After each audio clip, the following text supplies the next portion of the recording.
দেখুন দেখুন বন্ধুরা, এখানে দেখাচ্ছে আমরা যে কীভাবে বাচ্চাদের যে ট্যাব M1 মানে তোমার যে ট্যাব চাইনিজ যে ট্যাবটা কীভাবে রিসেট দিতে হবে বা প্লাস করতে হবে, বুঝছো? তো এটা প্লাস করতে গেলে হার্ড রিসেট অপশানে চলে যেতে হবে। ফ্যাক্টরি রিসেট সেটিংয়ে গিয়ে তারপরে এই যে এখানে সর্বপ্রথম দেখবেন মানে সেটিংয়ে চলে যাবেন। সেটিংয়ে যাওয়ার পরে মূলত ফ্যাক্টরি রিসেটে চলে যাবেন। ফ্যাক্টরি একবারের শেষে এই রিসেট অপশানে ক্লিক করবেন, এরিজ অল, ঠিক আছে?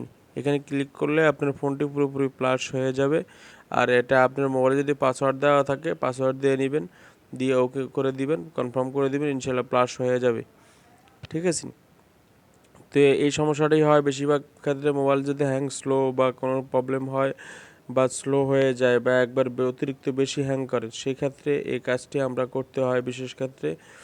এই জন্যে আপনি যদি আপনার নিজের ফোনে এরকম সমস্যা হয়, তাছাড়া আমার চাইনিজ M1 ছাড়াও আরও আপনার অন্য মডেলও যদি হয়ে থাকে, আপনি নিজের ফোন নিজে প্লাস করতে পারেন। নিজের বাচ্চাদের যে ট্যাবগুলো সেগুলো প্লাস করতে পারেন। ভিডিওটি ভালো লাগলে ফলো দিয়ে রাখবেন।